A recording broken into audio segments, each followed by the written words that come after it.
Yeah, so when we're looking at changes in a person's psychological state as they move from normal waking consciousness to an altered state, we're looking at what are the different changes that we see from a psychological point of view that occur in a person as they move from the normal waking state to an altered state. So like, for example, as a person moves from as a person moves from being awake to being asleep, what are the changes they might experience from a psychological point of view? So psychological point of view means from a, in terms of their feelings, in terms of how they perceive things in their environment, in terms of their level of awareness, in terms of their ability to control their emotions. Okay, all of those things basically fall under changes in your psychological state.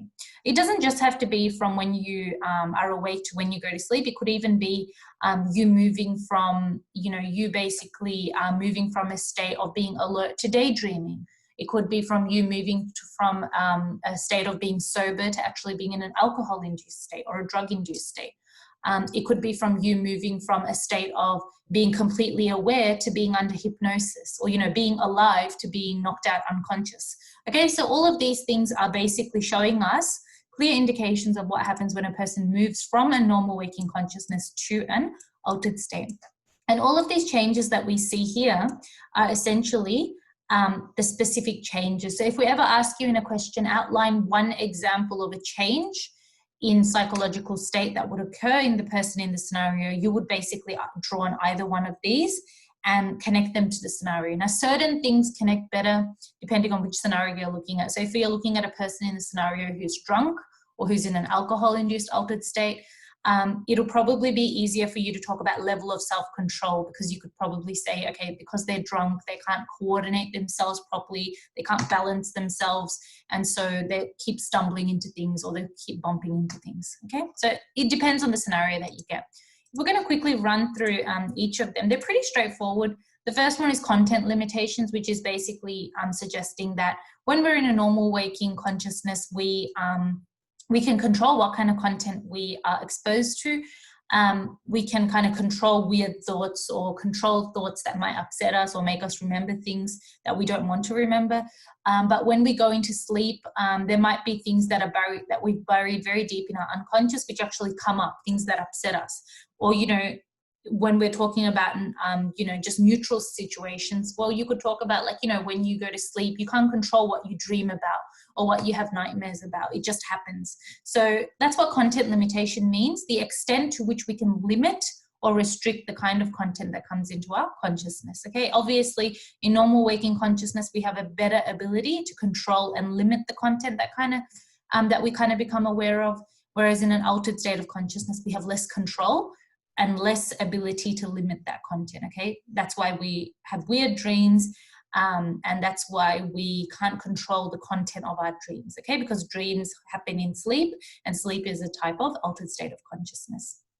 The next thing that we're looking at is controlled and automatic processes. So depending on whether you're in a normal waking state or an altered state, your ability to use controlled and automatic processes will be different. Okay, so obviously if we're looking at controlled processes, we say controlled processes are generally used for tasks that are difficult for us, tasks that we're doing for the first time, tasks that we're not completely skilled in, okay? So they're tasks that we're still trying to learn how to do properly. So that's essentially what controlled processes are used for.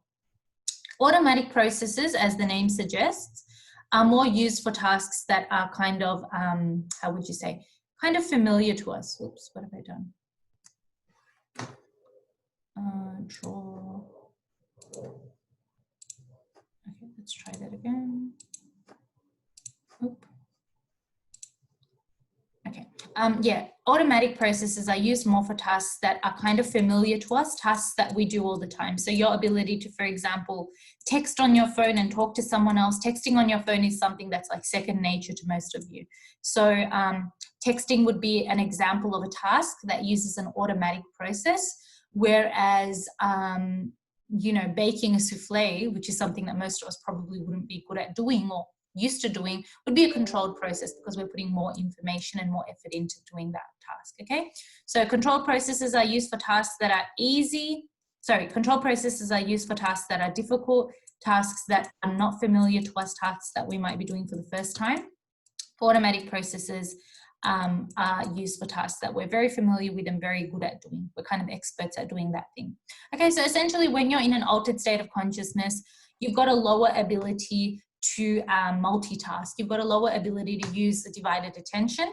So if you're, for example, drunk, you're not going to be able to cook a meal. You're not going to be able to drive, because these are tasks that require you to do multiple things at once. In an altered state of consciousness, you also have less ability to use selective attention, but it is generally easier for us to do complicated tasks in altered states, because we, like I said yesterday with that example, we tend to pay more attention to difficult tasks when we are in an altered state, because they demand more of our attention and they are more challenging for us. They stimulate our brains a little bit more compared to like easy monotonous tasks that don't really activate our brains to actually do anything. Okay, so that's essentially controlled and automatic processes. And then the next one that we're looking at is time orientation. So time orientation is this idea that, you know, when you're in an altered state of consciousness, time feels like it moves in a very different way to when you're in a normal waking consciousness. So if you, for example, had a nap and then you wake up, you might have felt like your nap was only like 10 minutes or something, but it ends up being like 3 hours. Or if you're daydreaming in class, you might notice that time has gone a lot quicker, okay, compared to if you were just sitting in class listening to the explanations or doing some questions. Same thing if you're in an alcohol-induced or drug-induced altered state, you might actually think that time is going slower or time is going faster. So the actual time orientation means position. The way in which you position yourself in time and the way that you judge time as passing, is it passing slow, is it passing fast, actually changes when you're in an when you're in an altered state of consciousness compared to a normal waking consciousness. Okay, and we say that it's a distorted sense of time for that reason. Okay, the next change in psychological state that we observe as a person moves from NWC to ASC is emotional awareness. So we can actually control our emotions quite well in a normal waking consciousness, even if we're really upset and we've got like, you know, you've got that feeling in your throat that you are going to cry, that you are going to burst out in tears, you can control that, okay, because it's normal waking consciousness.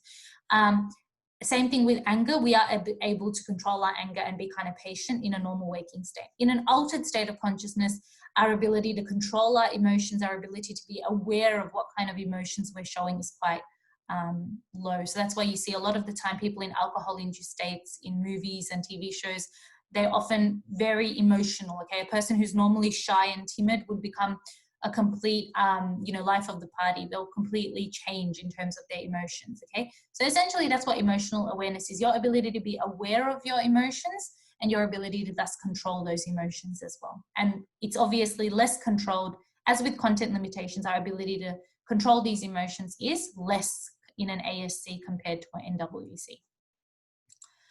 Self-control. So self-control is again all about our behaviors, okay? So your ability to control your behaviors is what we call as self-control, okay? So self-control is not about emotions, be careful, it's about your behavior, your physical behaviors. Okay, so essentially if someone is drunk, and you would have seen this in movies, I've never observed this in real life myself, but in those American movies when the cop pulls over the guy and he's like, you know, walk in a straight line, that's to basically judge this person's ability to exhibit that self-control, to exhibit that control and that coordination over their own movement. So if this person was in an alcohol-induced ASC, he might not be able to walk in a straight line. Okay, same thing with behaviors, like physical behaviors, like getting into brawls or fights or physical punch-ons and that kind of stuff. So, you know, in one episode of The Simpsons, Barney's obviously always drunk, but, you know, this guy provoked him and he kind of punched him. So essentially you've got less control over your actions and movements in an alcohol-induced ASC, and that is self-control with reference to physical behaviors that we can observe. Okay, when we're talking about perceptual distortions is basically about And with reference to the previous one, self-control is only physical behaviors. It's not with reference to your thoughts. It's not with reference to your emotions, okay? Only physical behaviors that we can observe. All right, when we're talking about perceptual and cognitive distortions, that's basically looking at this idea that our ability to sense, to perceive sensations, to make sense or judgments of what is hot, what is cold, what is painful, what is not painful, what is bright, what is dark, what is loud, what is quiet, all that kind of stuff related to our senses is different in a normal waking state of consciousness compared to an altered state. So in normal waking consciousness, our perceptions are quite clear, they're quite realistic, and they're quite normal. And we tend to think. So our cognitive side of things, our ability to cognitively process information, think clearly, all that stuff is like normal. Okay, we're able to do these things quite well. In an altered state of consciousness, though, your ability to sense pain, your ability to sense heat, cold, you know, sound, visions, all that stuff is affected. So you might be at a party, and if you are in an alcohol-induced altered state, you might believe that, you know, the music is actually playing louder than it actually is. Or you might think that the lights at the party are so bright when actually they're not that bright at all. So that's how your perception can go through distortion. Distorted means that it changes, okay, or it's kind of warped in a way. It's not like the normal vision or the normal kind of judgment that you make. So your perception can be distorted through that example. Your cognition can be distorted in the sense that when you are in an alcohol-induced state or you're daydreaming, you're not able to pay full attention and actually process the information. So let's say I'm explaining something in class, you start daydreaming, you're not going to fully remember or recall what I was explaining while you were in that daydream or while you were having your daydream. And that's because of the cognitive distortion, because your ability to process information during that daydream was distorted. Same thing with, you know, same thing with your memory. Your ability to remember things if you're drunk or in a drug-induced altered state will be very impaired compared to when you're in a normal waking state and thinking clearly and processing information more clearly. Okay, so that's basically the difference between those two. All right. Yeah, and just distinguishing between perceptual, meaning referring to the senses, okay, so sight, sound, smell, pain. Cognitive relates to the way we think with our brain or the mental processes, okay? So just remember to distinguish between the two. And yeah, that's basically the end of changes in psychological state. So what's the next topic now? Let me just go back. Okay, so got to go through ultradian rhythms, circadian rhythms, and restoration and evolutionary theories of sleep. Right. So let's move on to chapter 9. Close this. And now I need to, oh God, what did I do? Okay, open up chapter 9, share. All right, so let me just move on to circadian and ultradian rhythms.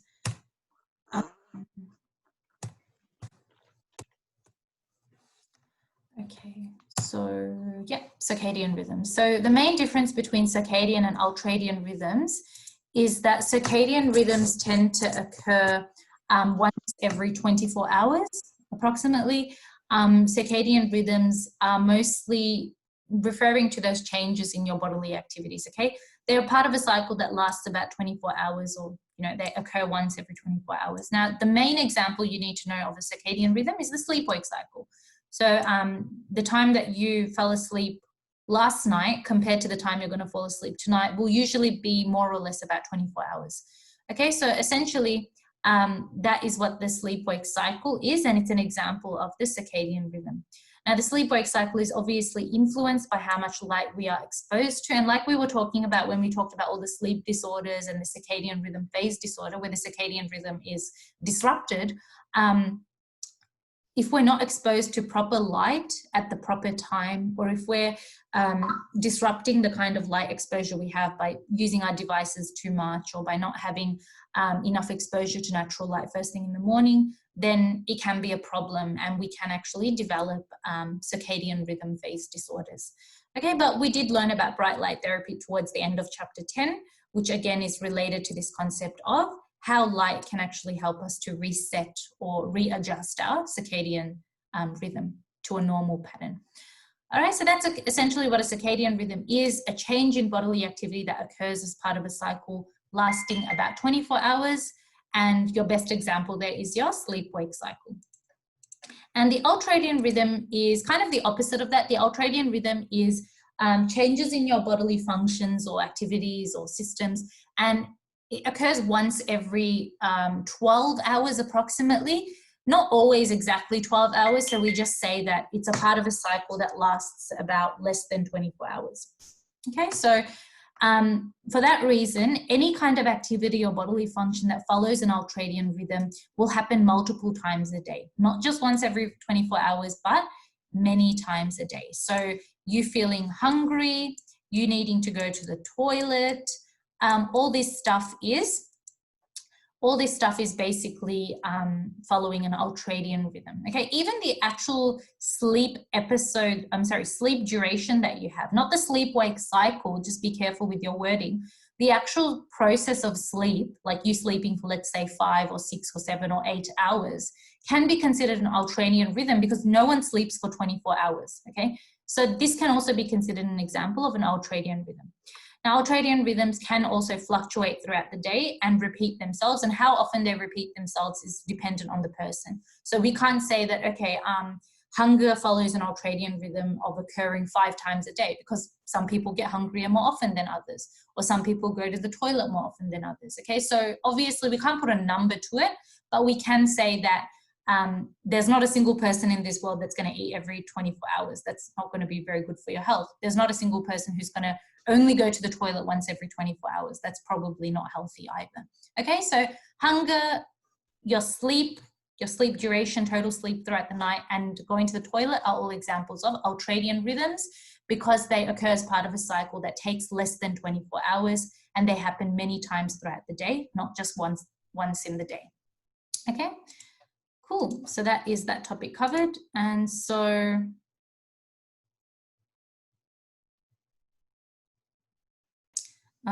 wouldn't you sleep like once in a day, only once in a full period of day? Well, the reason that sleep is not a circadian rhythm is that no one sleeps for 24 hours, if that makes sense. So it's not like, you know, it's not like you sleep for 24 hours and then the next day you're sleeping for another 24 hours. So essentially, because your actual sleep duration, the total sleep time, is less than 24 hours, we would consider that would be an ultradian rhythm, okay? Because it occurs as a part of a cycle that is less than 24 hours. Okay, maximum, most people would be lucky to get 11 or 12 hours of sleep, but even that is still less than 24 hours, and that would still be categorized as an ultradian rhythm. Okay, does the secretion of melatonin release at the same time for all ages? No. So like we said, when we looked at the sleep-wake cycle shift, melatonin is released a little bit later in the night for people who have just become teenagers, who have just passed puberty, compared to children. So for children, it releases a little bit earlier, which is why most children are completely completely drained by probably 8 p.m. and ready to go to bed by about 8:30 or 9 o'clock. Okay, so again, yeah, but whereas for teenagers, it's a little different in the sense that teenagers don't really feel sleepy until about 12 or probably 11 o'clock in the nighttime, which is because their melatonin is released later than children. And there are other factors that influence when your melatonin is released as well. Like I said, your exposure to light first thing in the morning. Okay, if you've got all your curtains or all your blinds in your house kind of drawn down and you never put them up, you're not going to see light first thing in the morning. And that's a problem because your body gets confused as to, okay, is it still nighttime or is it daytime? Okay, and one of the main, I always talk about this whole torture method thing, but like one of the main ways in which people try to torture others in these like detention centers and all these things is through sleep deprivation. Okay, and you might have learned about sleep deprivation experiments, and one of the best ways to sleep deprive someone is to keep them in a dark room where there is no light at all, because then your body just does not know when to release melatonin, and you don't thus know when to even fall asleep or when to feel sleepy. Okay, so the answer to that is no, melatonin does not release at the same time for all ages. It is different depending on your age. Okay, younger children's melatonin releases a little bit earlier, making them fall asleep earlier in the nighttime. Older children or adolescents release it a bit later. Okay, next topic that we were going to go through was restoration and evolutionary theories of sleep. So these two theories of sleep basically indicate why sleep is important. Okay, what is the purpose of sleep? So the restoration theory suggests that we sleep in order to restore our bodies, in order to recover from all the activities that basically make us feel like we've lost energy, that make us feel like we've depleted our resources throughout the day. Okay, and we're not just talking about physical depletion of resources, you know, feeling tired in our muscles or feeling like we've, you know, we're really physically drained. We're talking about mental resources as well. So things like your brain, okay, your brain cells, your memory consolidation, all of that stuff is also covered in the restoration theory of sleep. So essentially what the restoration theory suggests is that sleep is a way that we can restore and replenish our energy. Okay, it allows damaged cells, whether we're talking about muscle cells or brain cells, to be repaired, to basically have this time where they can rest and repair themselves and rejuvenate and replenish themselves. Okay, now the restoration theory, or the evidence for the restoration theory, is that generally when we're sick, the doctor tells us to have a good night's sleep or to have a good rest, or don't go to work, just stay at home and have a rest. Okay, that is one piece of evidence. Another piece of evidence is that sometimes when we go to bed really tired, we wake up feeling refreshed. We feel like more physically active than we did the night before. So that's another piece of evidence. The limitation of the restoration theory, though, is that if sleep is the answer to all our problems, and if sleep makes us feel good when we're sick, why is it that people with chronic diseases like diabetes or arthritis or all these diseases, why is it that they sleep all the time? They're completely confined to bed rest in some cases, but they never seem to get better. So that's the kind of counter argument about the restoration theory. Okay, so that's essentially, and you have to remember that the two types of sleep that we talked about are responsible for repairing specific functions. So the NREM sleep is responsible for the physical restoration of the body and physical growth and development, and the REM sleep is responsible for your brain growth and development. Okay, so the REM sleep repairs and restores the brain. NREM sleep restores and repairs the body. So if by some miracle I decided to run like a big marathon, I'm super tired each day, going to bed each day, like drained, my legs feel like they're about to like die. The type of sleep that would obviously be more beneficial for me would be NREM sleep, because I'm using more of my physical resources, running that, training for the damn marathon every single day, really straining my muscles, straining my joints and all that stuff. Okay, if I am though, like you guys, like a VCE student, studying for my SAC, studying for my end of year exams, really depleting those mental resources like my brain cells and stuff, REM sleep will be more important for me, because I need to replenish those brain cells, consolidate the memory of all the information I try to learn and stuff. Okay, so depending on the scenario that you get, if it's more about a person losing their physical resources, you would say that the restoration theory of sleep would suggest that NREM sleep would be more beneficial for this person. If they look like they're using more mental resources, then you talk about REM sleep. If it looks like a mixture of both, then you just talk about both. It's as simple as that. Okay. And the next theory of sleep that we were looking at was the evolutionary theory of sleep, also called the circadian theory of sleep, also called the survival theory of sleep in some of your older VCA study design questions. Okay, so this goes by 3 names. The easiest name for you to remember is probably evolutionary, because it suggests that as a part of evolution and the development of this whole human species and the progression of our species, sleep was what allowed us to survive and progress as a species. Okay, up to this day. And so essentially when we're finished with all the other activities for the day, the best thing for us to do is just curl into a little ball and just go to sleep. And that protects us in 2 ways. Number 1, it allows us to obviously get some level of rest there. And number 2, it also allows us to stay away from this dark environment where we might be exposed to predators. Obviously, we don't have night vision as humans, so it's best for us to stay put and stay asleep when it is nighttime. Now, obviously, the limitation of this theory is that although the theory suggests that humans are, better positioned to be asleep in the nighttime, Well, you know, when we look at it from the animal point of view, if an animal is asleep in the nighttime and another animal approaches it, it will be in no state to defend itself. So essentially, because you lose your awareness while you are asleep, you are likely to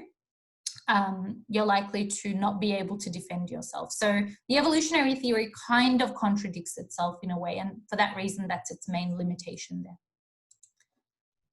Alrighty, what other topics do we have? Oh, that's about it. So those were all the topics you guys wanted me to go through for today. Yeah, cool. So any other topics you want me to go through before we just run through the assessment answers? Nope. Miss? Yeah. Do we have to know the percentages of REM and NREM sleep in like each stage? Yeah, for the ages, yes, you do need to know that. Okay, it's really easy. Just like, just remember, infants are half-half. Infants have to have half REM, half NREM, 50% for each, because they need to have equal physical development and equal mental development. Children, it's a little bit more. Children and adolescents are not exactly 20% REM, but we'd say 20 to 25%, because again, their brains are still developing. They need the extra bit of REM for brain development. Adults are exactly an 80-20 split, so 80% NREM, 20% REM. And older adults are about 15% REM, because they're not using their brains as much in old age, and 85% NREM, because a lot of them do become quite physically weak and they need the NREM sleep to promote that physical restoration of resources. Okay, so that's essentially all you really need to know. Yeah, sleep diaries. So let me just go all the way back to methods used to study sleep. Where did it go? Oh wait, no, that was in chapter 8, I think, not in this chapter. So let me go back to chapter 8 now.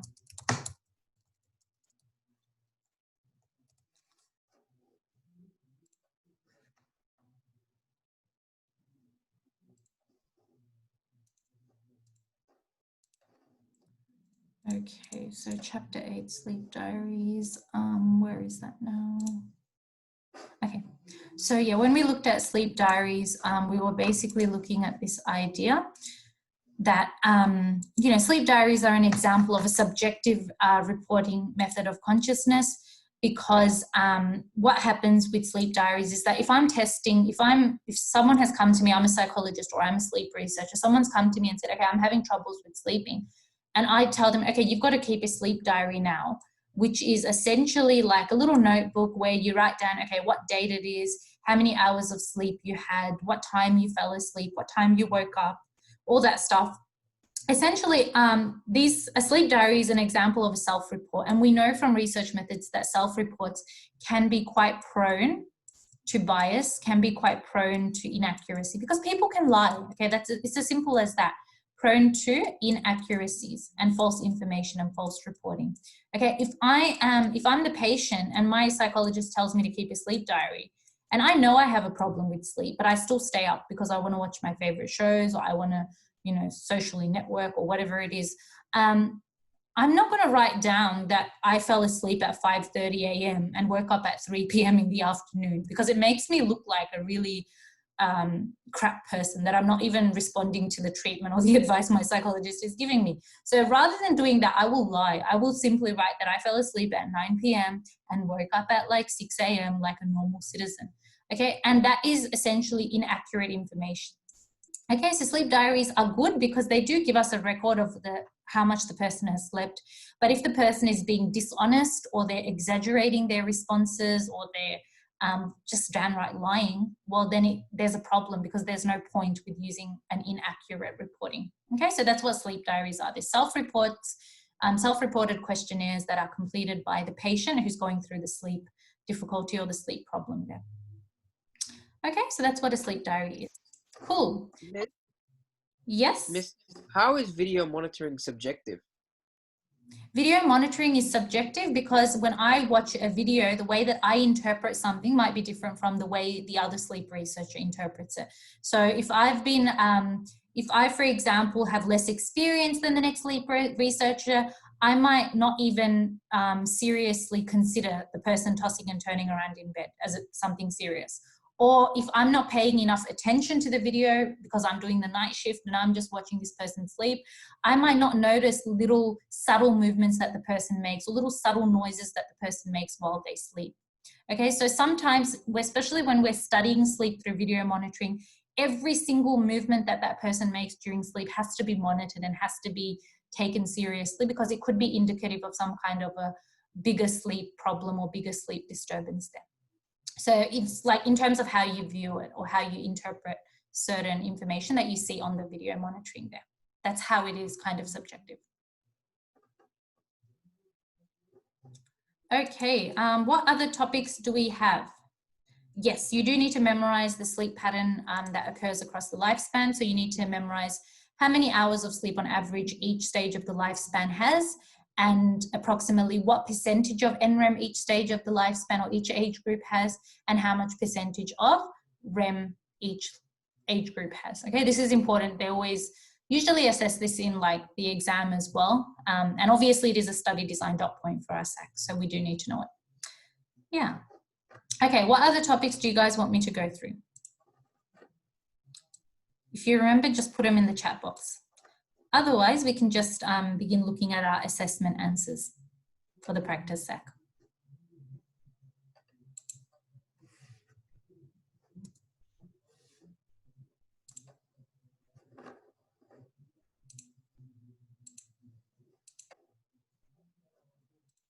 Oh, good. Okay, it doesn't look like there's any more topics you guys want me to go through. So in that case, I think we'll just start looking at the answers for the practice SAC. So if you've got your practice SAC in front of you or on your laptop, probably just like open it up and we'll go through the answers now for that together.